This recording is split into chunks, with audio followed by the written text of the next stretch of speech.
Episode 10. Echo. The seat pocket in front of her held a safety card, a barf bag still in its paper sleeve, and a copy of the In-Flight magazine from 2 months ago with a woman in a yellow jacket on the cover, laughing at something outside the frame. Ren had cataloged all 3 items in the first 30 seconds after boarding and hadn't looked at any of them since. The tray table was locked in its upright position. The cup holder in the right armrest held her water, a small plastic cup with a United logo, ice mostly gone, the water warming in increments while she didn't drink it. She left it there because having a cup in the holder was part of what a person on a commercial flight did, and she was a person on a commercial flight. She was in seat 24B, middle seat. Denver to Washington Dulles, United Flight 1247, scheduled arrival 7:18 p.m. Eastern Time. The seatback display said 2:51 p.m. Mountain and gave the outside temperature at -61 Fahrenheit and showed the route map with its small airplane icon advancing frame by frame across the Colorado Plains into Nebraska. 32,000 feet, 451 miles per hour. Cloud cover building east of Kansas City. ICD operatives traveled like civilians. Policy, not preference, absolute. Middle seat. The specific recycled air smell of a commercial cabin at altitude, something between a climate-controlled office and a gym bag, and the engine frequency that wasn't sound so much as the replacement of silence, and the seat pitch that had given her 3 inches of clearance before the man in 24A reclined somewhere over the foothills and eliminated them. He'd also pulled the window shade before she could look at the mountains. She'd wanted to see the mountains. There was no operational reason for that. She'd wanted them anyway. The man in 24C had large noise-canceling headphones, charcoal gray, the padded kind with enough seal to make a world disappear. His screen showed a cooking competition, 2 contestants in white coats, a studio kitchen, a clock counting down in the corner. He was maybe 50, built like someone who'd been athletic for a long time and mostly still was. Ren had clocked him on boarding. He hadn't looked at her since the jetway. Now he watched his screen with the specific quality of engagement that was genuine rather than performed, eyebrows slightly raised, the expression of a man who wanted to know how this came out. Across the aisle in 24D, the woman had a paperback. The cover had gone soft from weeks in a bag, the spine cracked in 2 places. Gray coming in at her temples, well underway. She turned pages at a pace that suggested she'd read this before or that she read everything this way, and Ren couldn't see the title from this angle and didn't need to. 2 rows forward in 22E, the child had been kicking the seat since Denver. Not continuously. In groupings, 3 or 4 kicks, then a gap, then 3 or 4 more, the rhythm following some internal logic that had nothing to do with anything in the cabin around her. The seat back absorbed the kicks without complaint. The man in 21E had started the flight with his shoulders set in a particular way, and by Nebraska, they'd resolved into the flat posture of someone who has accepted the flight he's on. His head hadn't turned once. The child's mother was in 22D with a sleep mask and a neck pillow, and had been asleep for 90 minutes or presenting an excellent version of it. The seatbelt sign had been on since 2:07 p.m. Mountain Time, 44 minutes. The turbulence that prompted it had smoothed out over Kansas and nothing had been said about the sign since. Both flight attendants were up front. The one from the forward galley was on her phone and the one from the rear had come through once and gone back. Ren looked at the flight display. Time, 2:53 p.m. She looked at her hands. The ICD's decoded date had started at midnight UTC the previous evening. That was 5:00 p.m. Eastern, 3:00 p.m. Mountain, 2:00 p.m. Pacific. She'd been in a hotel room in Denver when midnight UTC arrived, watching the channel device for any change in status, and the channel device had returned nothing and the voice had checked in at midnight UTC and at 4:00 a.m. UTC and at 8:00 a.m. UTC, and every check-in had returned the same word in the same flat register. Nominal. No signal. No anomaly.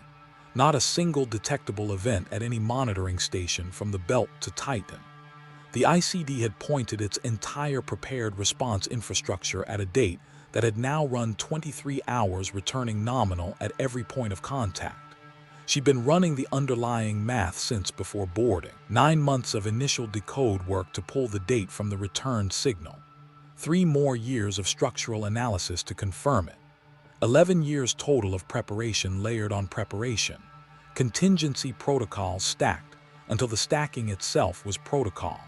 Monitoring coverage extended to cover every installation the ICD had quietly built throughout the solar system, across 8 decades of shadow operation. The full weight of everything the organization had built and maintained and kept hidden for 80 years, pointed at this date, at whatever the decoded signal said this date would bring, which had returned nominal. She didn't let herself think what she was thinking. She'd done this long enough that the discipline of not thinking a thing was functionally the same as not thinking it, most of the time. What the machine required right now was for her to sit in 24B and drink her water and wait for Washington. She picked up the water and drank some of it and put it back down. The child kicked the seat. 3. A pause. 2. She looked at the man in 24C. He'd finished his ginger ale and the cup was in the armrest holder, and he was watching the cooking competition with the same engaged expression he'd had for the last 40 minutes. The clock on his screen had 6 minutes remaining. 6 minutes and one contestant was clearly ahead on plating speed, and the other was doing something with a sauce that either was going to save him or wasn't. The man in 24C wanted to know how it came out. This was what the date had done to most of the people on this aircraft, or rather what the date had failed to do. Nothing. A cooking competition was what it had given him. The woman across the aisle was reading her book. The child was kicking the seat in groupings of 3 and 4, and the sleep-masked mother was asleep or close enough to count as asleep. And the man in 21E had stopped being tense about the kicks and was simply existing inside the flight, waiting for it to end. All of this was normal. All of this was what a commercial flight looked like from inside, from a middle seat, on a date that had returned nominal for 23 hours and was now on hour 23. She looked at the flight display. 2:55 p.m. The man in front of her had his tray table down and a laptop open on it that he'd been typing on intermittently since Denver. She could see the top edge of the screen over the reclined seat back. A spreadsheet, she thought. Something with many columns. He typed for a few minutes at a time and then stopped and looked at it and typed more. Whatever he was working on was entirely absorbing to him and entirely invisible to her, and she had no interest in it, and she filed it away anyway because she filed everything away and always had. At 2:54 p.m., the flight attendant came through with the drink cart, working the aisle from the front. Her motion had the economy of someone who'd been doing this job for many years without the years making it mechanical. Not robotic, not warm either exactly. She occupied a category of her own, a professional ease that came from the performance and the person having grown so thoroughly into each other that the seam between them was no longer visible. She didn't think about the job while doing it. Her hands moved with the knowledge of the task and she was somewhere else. She reached row 24 and looked at the man in 24C. He had his headphones on and didn't hear her. She touched his arm. He startled. Pulled one headphone cup back. She said, "Can I get you something?" He said, "Ginger ale." She poured it without watching the cup, handed it over, turned to Ren. "Water, please." A fresh cup, cold, ice genuinely present. The attendant handed it to her and moved to the woman across the aisle who looked up from her book the way practiced readers looked up, already half elsewhere. "Just the cup," she said, "no ice." She had it before she'd finished saying no ice and was back in her book before the cart had moved to 24E. Ren held the cold cup, drank some, set it back and looked at the seat back in front of her. The engine sound held the cabin in constant low frequency, not loud, the replacement of silence. She logged it the way she logged all ambient noise, filed it in its appropriate position in her sensory field and left it there. Behind it, recycled air through the overhead vent, the occasional shift of fabric from the man asleep in 24A, the woman's page turns, the child's kicks every minute or two. The cabin ran in its half-dark, most shades down, 3 or 4 reading lights on, the rest of the space in gray-amber murk.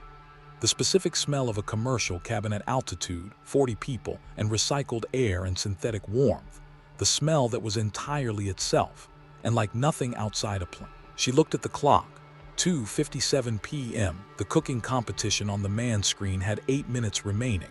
One contestant was moving fast with a pan. The studio audience elevated. The man watched with his eyebrows up.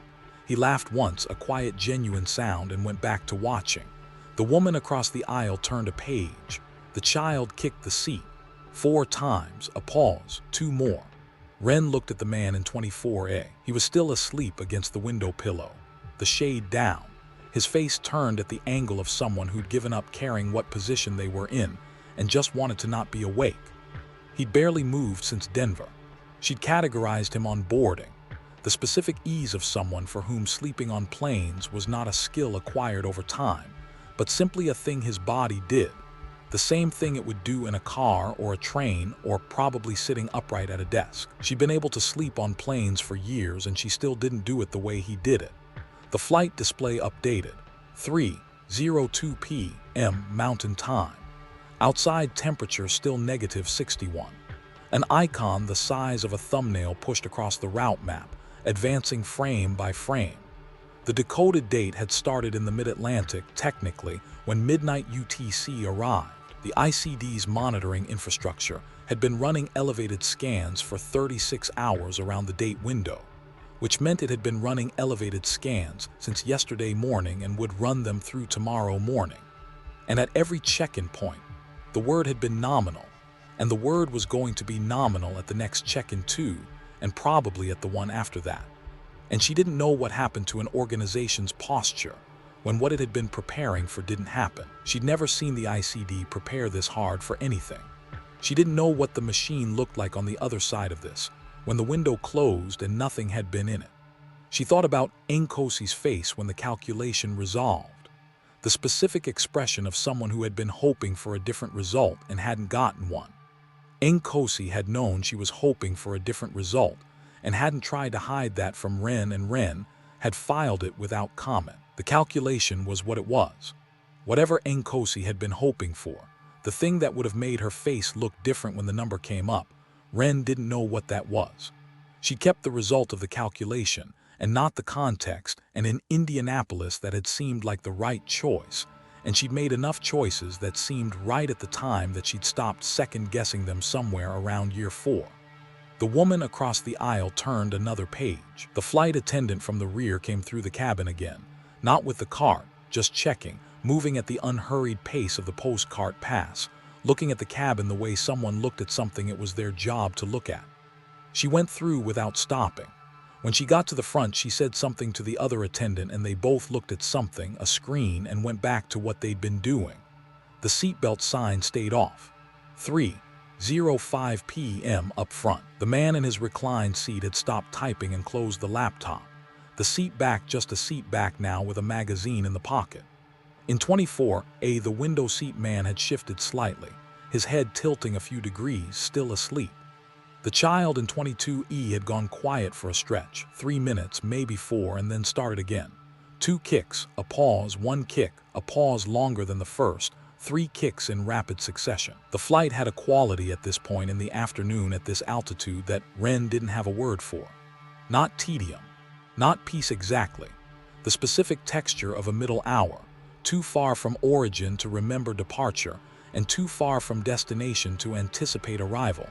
The aircraft suspended between its 2 endpoints in the specific non-time of commercial flight, which moved but didn't feel like movement, which carried you but didn't feel like being carried. She'd spent a significant fraction of her adult life in this middle hour and she'd never found the word for what it was.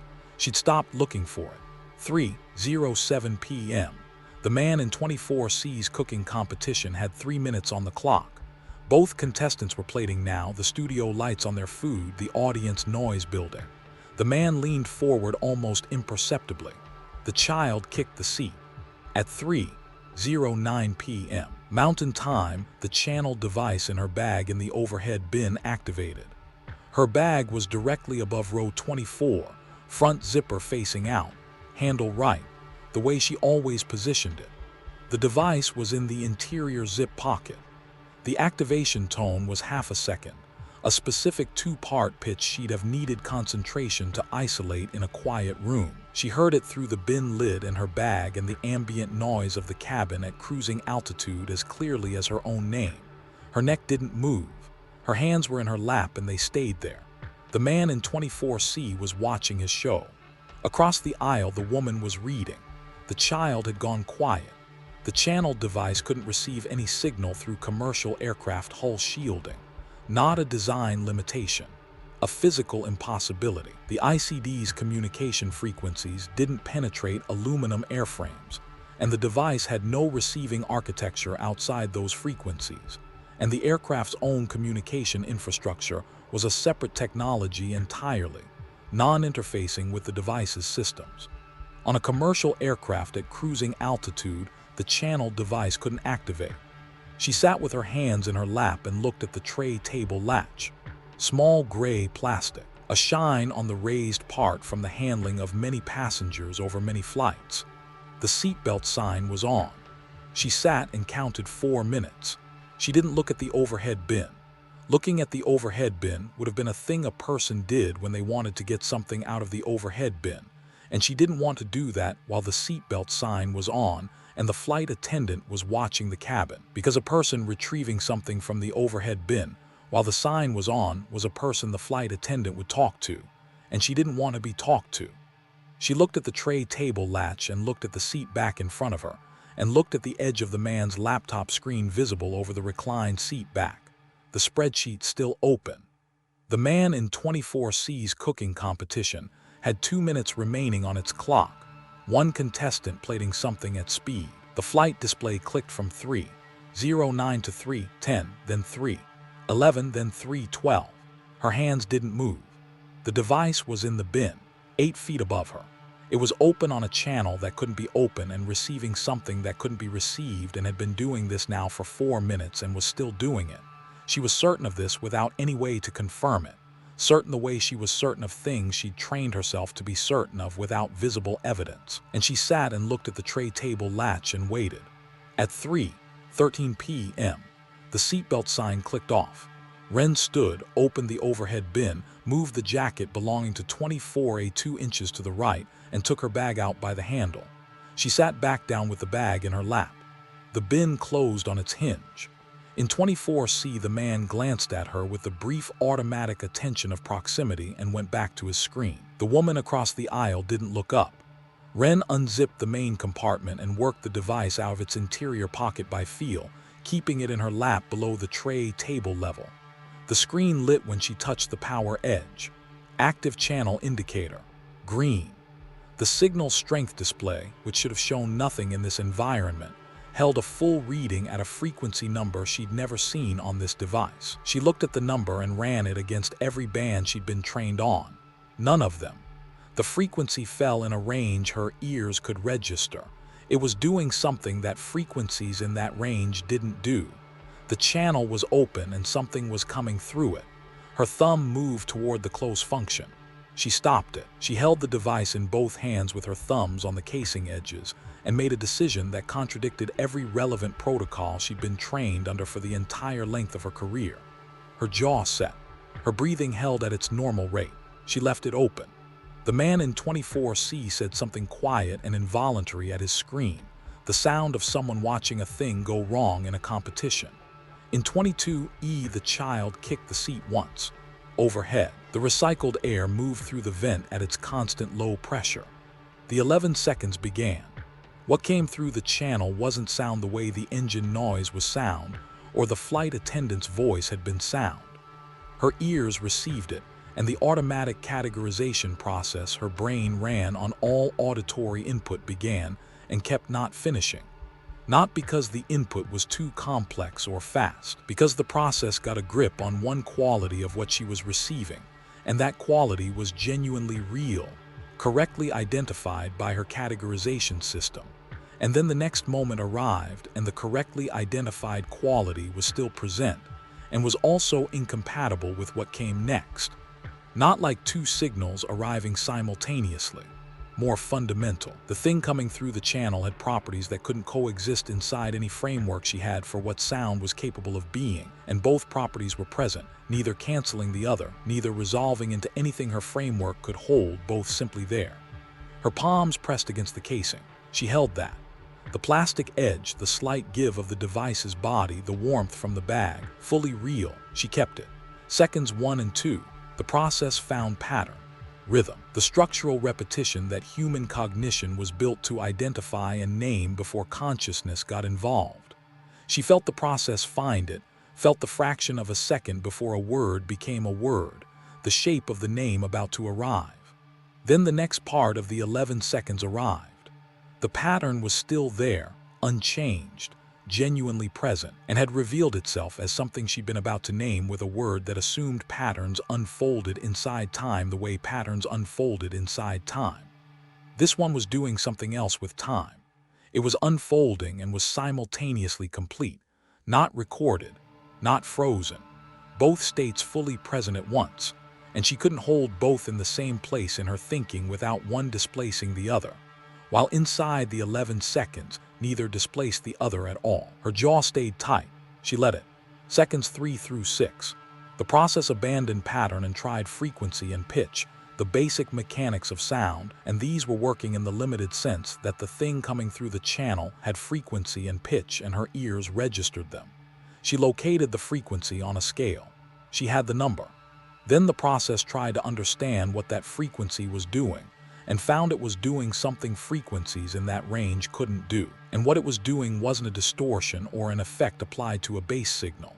There was no bass signal being modified. This was the thing itself, and the thing itself was behaving outside every category she had for what sound could be, and it was doing this without announcement, without drama. The way a fact sat when it simply was what it was regardless of whether it fit any available framework. Her breathing stayed at its normal rate. She confirmed this without looking away from what she was holding. Second 7. Her nervous system registered proximity, not sound as proximity, not direction or volume. Prior to those, in the processing layer where her body made decisions about threat before she consciously knew there was one. Proximity registered. Threat did not register. Both of these were simultaneous. The proximity had a quality she'd keep coming back to later, a distinction that stayed precise without her being able to explain what made it precise. She hadn't been chosen. She'd been included. Whatever was transmitting through this frequency on a device that couldn't receive it, it hadn't directed itself at her specifically. She was inside the range of something large enough that she was included in its range without being its object. The distinction between those two things felt exact, and she could hold it without being able to explain it. Second 8. The proximity was still present. Her hands on the casing were pressing inward. She confirmed this without moving. Second 9. The categorization process stopped. She felt the moment it stopped, the way you felt a sound's absence in the instant it ended. And what replaced it was a sensation behind her sternum that wasn't pain and wasn't pressure, and wasn't any clinical category she knew for chest sensation. Specific, real, she was having it. No medical word covered it. The sensation didn't intensify after it arrived, didn't diminish, sat behind her sternum with the stability of something that had always been there and had simply become perceptible. Seconds 10 and 11. The pattern from seconds 1 and 2 was still present. She could feel its shape the way she sometimes felt the shape of a word she couldn't retrieve, the specific size and weight of the known thing whose name wouldn't come. The scale of what she was receiving a small portion of through this device was not a quality of decibels or frequency range. It was the actual size of what was on the other end of the channel.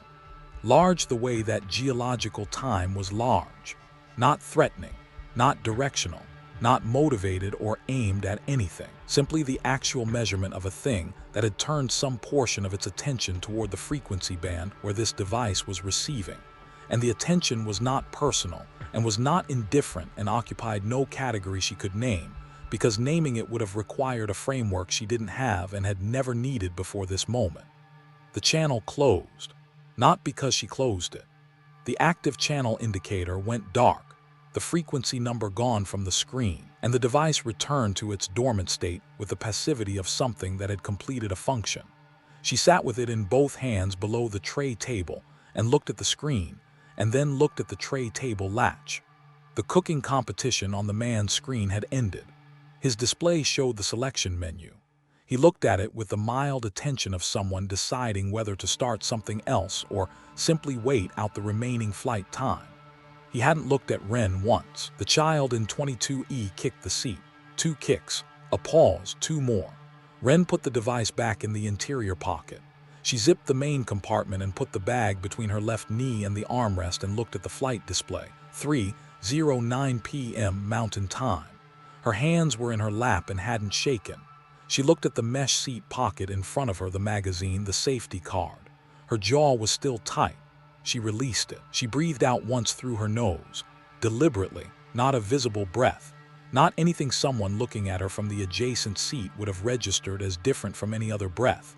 And then she breathed at her normal rate and looked at the seat back in front of her and held what she just held for 11 seconds. The man in front of her typed something on his laptop and stopped and looked at the screen. A flight attendant came through from the rear collecting cups. The woman across the aisle extended hers without looking up from her book and had it taken and went back to her page. The attendant moved forward along the row. When she reached 24, Ren handed her the water cup. The attendant took it and moved on. Ren sat in seat 24B and looked at the flight display and breathed at a normal rate and let the flight continue east. Engine sound unchanged. Altitude unchanged. Outside temperature unchanged at -61 degrees. The small airplane icon pushed frame by frame across the display toward the right edge, and the cloud cover building east of Kansas City was visible now in the weather overlay. A gray mass spreading east. The child kicked the seat, and the woman Reed and the man in 24C's cooking competition ended, and he took his headphones off and stretched and put the tablet in the seat pocket in front of him, and looked at the ceiling with the expression of someone who has watched the thing he wanted to watch and is now simply waiting for the flight to be over. And then he put the headphones back on and started a new movie, something with vivid color and a lot of fast cutting, and he settled into his seat and watched it and didn't look at Ren. 40 minutes passed. She sat in them. She didn't try to categorize the 11 seconds, sat with them the way you sat with a piece of information you didn't yet know what to do with, the same way she'd sat with Ibarra's list and the gradient file from Farside and the data fragment from Petra Malone's effects, all the things she'd kept without knowing why she was keeping them. And now she sat with this. The overhead bin above her was closed. Inside it, the device was in her bag with the channel dormant. Whatever had come through, it had finished and stopped and was gone in the sense that it was no longer present, and not gone in the sense that it had happened and she had received it and she was going to be sitting with it for a long time. The flight display said 4:47 p.m. Mountain Time. 1 hour and 15 minutes to Dulles. She reported before the aircraft landed. An hour and change remained, and she initiated the standard channel protocol from the airplane's Wi-Fi band, which worked at altitude when she initiated contact, different in every technical sense from the device activating on its own. She keyed the initiation code and waited. The voice came on, the same voice it had always been, flat, clean, the vocal quality of someone trained to deliver information without context or interpretation, trained long enough that the training and the person had become the same construction. Different beneath that, not in any quality she could point it directly, a surface being maintained rather than a surface that naturally existed, and she'd heard this once before, several years back, the morning after an operation that went sideways with no available intelligence able to explain how. That morning, the flatness had been this flatness, and she noted it then without remarking on it, and she noted it now without remarking on it. The machine was running. The machine always ran, but it was running with something in it that it hadn't had before, and the voice was carrying that thing in the only way the voice knew how to carry anything, which was under the surface, below the flat professional register, present to anyone listening for it, and invisible to anyone who wasn't.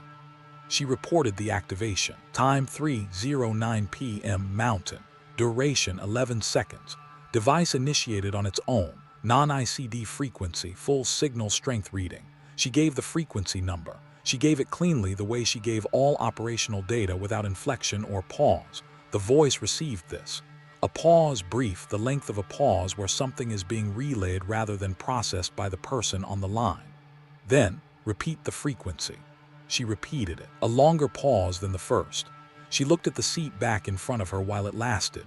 The laptop man had closed his computer and was looking at the ceiling. The flight display had updated, 1 hour to Dulles. Then, continue to Washington, proceed to debrief on arrival. Acknowledge, acknowledged.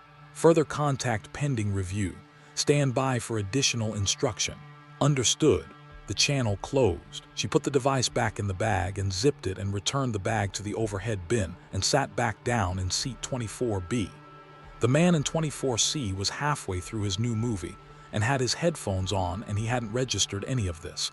Not the device or the channel or the report or the voice with its maintained quality and what was moving beneath it. None of it had entered his awareness. None of it would. The flight continued east. The descent announcement came 40 minutes later, and the seatbelt sign came on, and she locked her tray table and put the cup holder cup in the seat pocket in front of her, and sat with her hands in her lap as the aircraft began to come down through the clouds over Maryland. She landed at Dulles at 7:24 p.m.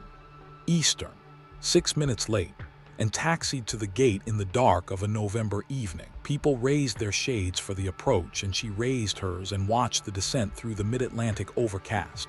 The Northern Virginia suburbs lit and dense below the cloud ceiling. The Potomac somewhere in the dark ahead, invisible until the landing lights caught the water for 1 second, and then the runway was there and the aircraft settled. The reverse thrust, the deceleration, the specific pressure of the seat pressing forward, and then the taxi, slow and turning, the terminal building resolving out of the darkness to the right. The gate door opened, and the cabin cleared row by row from the front. She was in the back third and waited. The particular compressed patience of people standing in the aisle waiting for the accordion of humanity ahead of them to release. She stood in the line and moved when the line moved, and the man from 24C was ahead of her in the jetway, and he still didn't look back. He turned left at the concourse, and she didn't watch him go. The child from 22E went past her at the gate door, ahead in the line, moving with her mother. The sleep mask was pushed up on the mother's forehead, the neck pillow still on. On her back, the child had the turtle backpack, and she was looking at everything around her with the open attention of someone who'd slept through the hard part and was ready for what came next. She looked at Ren as she passed, and then looked at the man in front of her and moved on without registering anything. The woman from 24D had her paper back in hand at the jetway, a boarding pass tucked in as a bookmark. Ren went up the jetway and into the terminal. Dulles past the evening push had its own specific quality. The traffic shifted from dispersal to consolidation, the rhythms different. Fewer people orienting, more people moving with destination. She went through the concourse to the underground train. The train that ran between the concourses and the main terminal at Dulles was underground and moved on a track and opened its doors with a sound that was specific to Dulles and to nowhere else she'd been, a pneumatic thump. She rode it with a man in a gray suit who was talking in a low, continuous murmur on his phone, and two parents carrying sleeping children. The kids draped over their shoulders with the boneless weight of children who'd given themselves over entirely to being carried.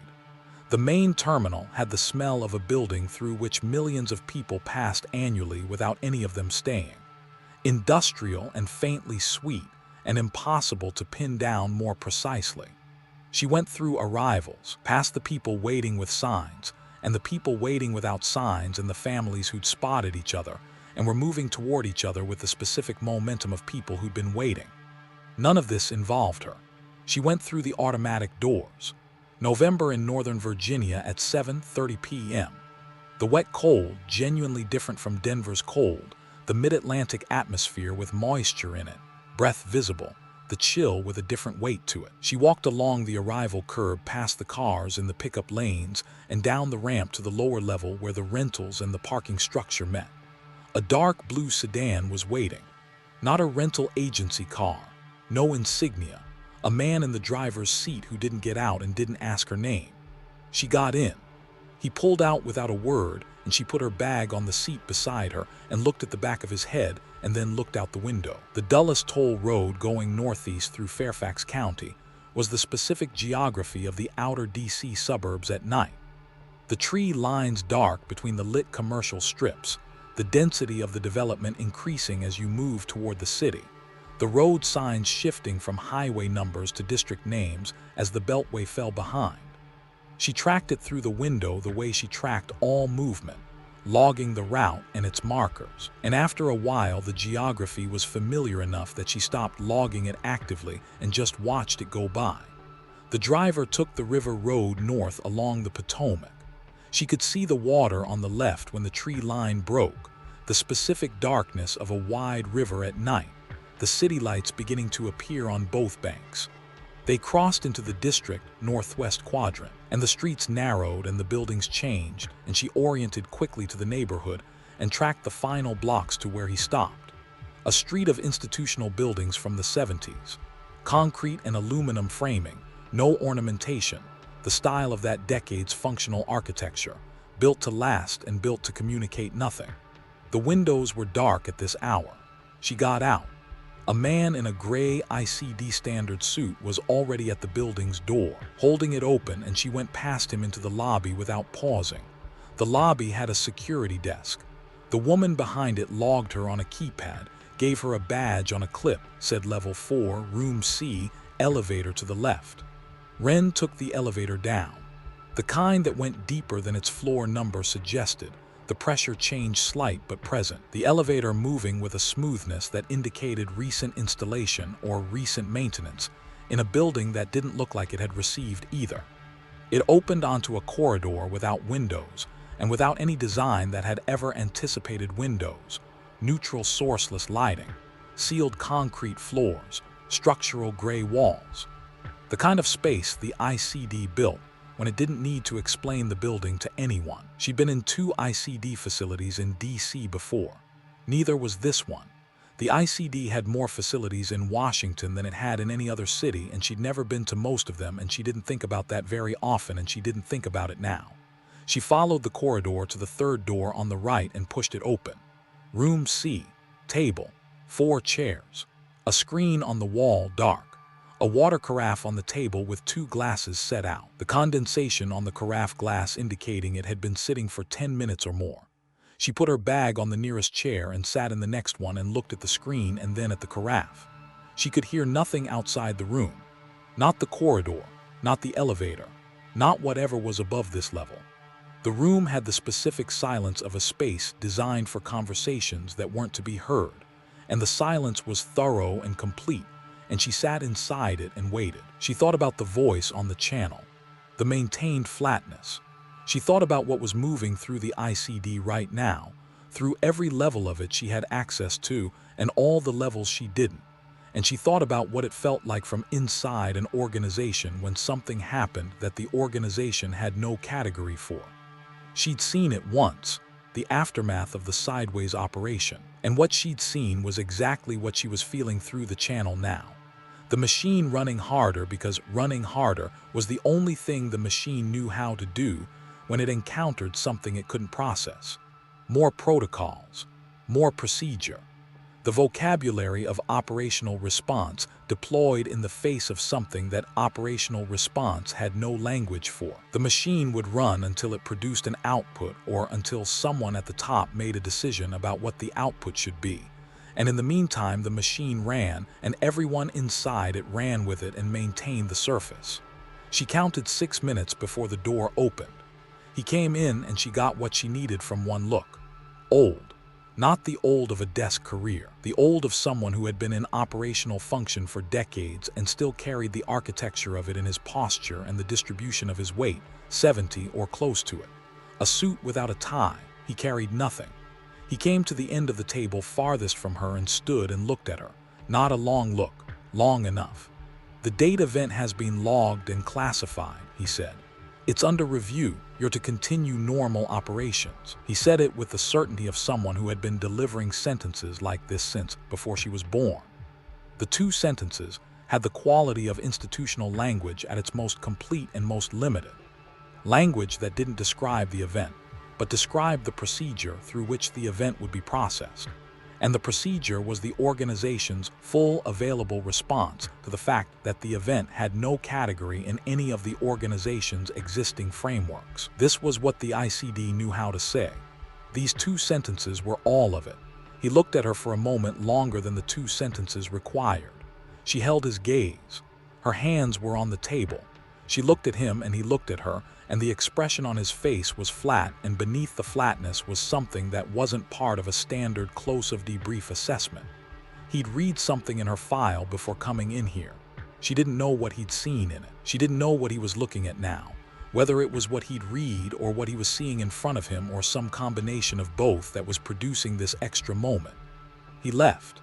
She sat for another 2 minutes after the door closed, poured water into one glass and drank half of it and set it down and looked at the dark screen, her own outline reflected in it, reduced, without detail at this angle. Then she picked up her bag and walked out. The driver was still in the sedan. He took her to Georgetown, a street of brick row houses, the compressed density of that neighborhood, facades tight to the sidewalk, amber streetlights, parking narrow and contested. He stopped and she got out. The apartment was on the 3rd floor of a building she'd been in before, not recently, and she let herself in with the key from her jacket's interior pocket.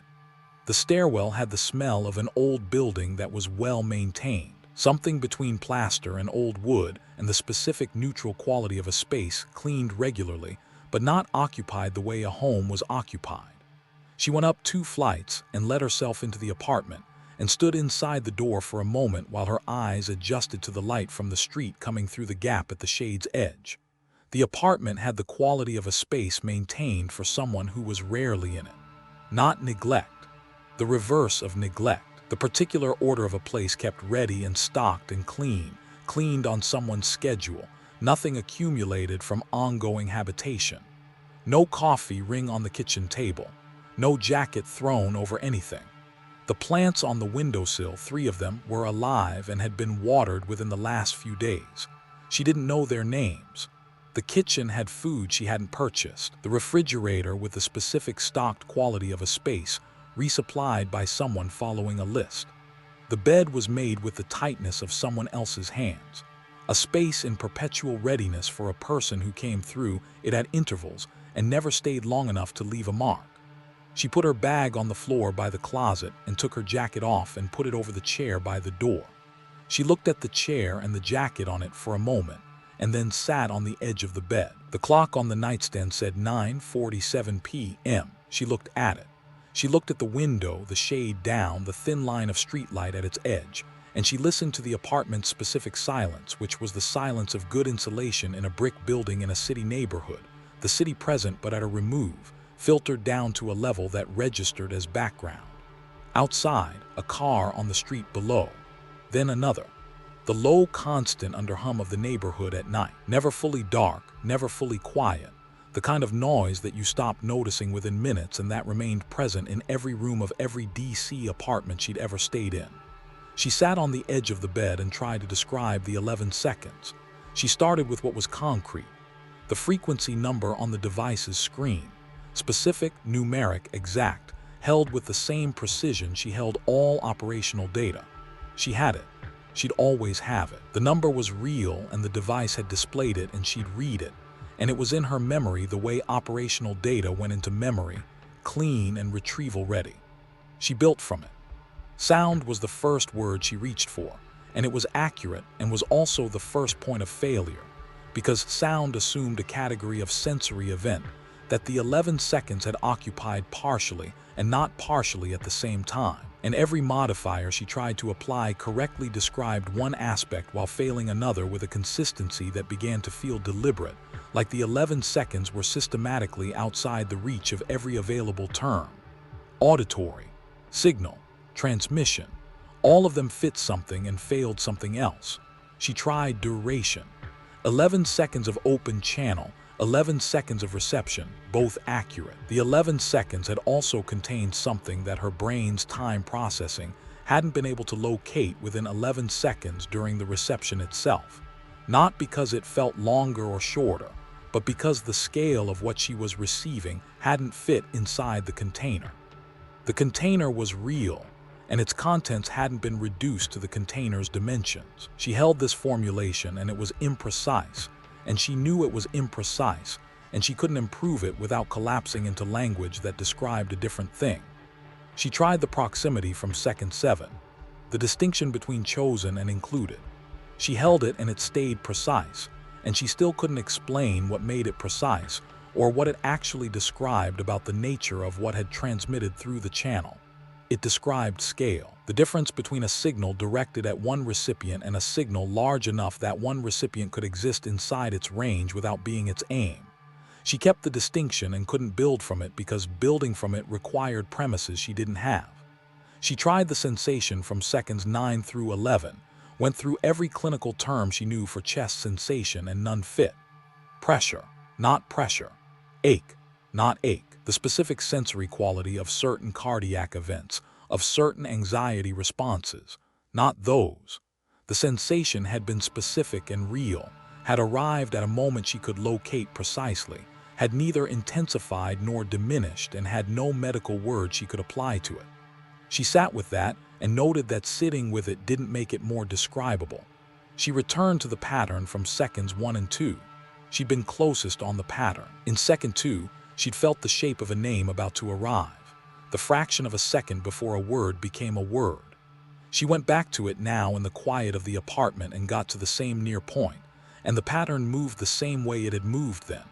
Not by disappearing, not by becoming less real, but by continuing to be real while also being something her available vocabulary had been built to describe a different kind of thing. Close, and then not. The clock said 10:03 p.m. 15 minutes had passed without her registering them. She looked at the window.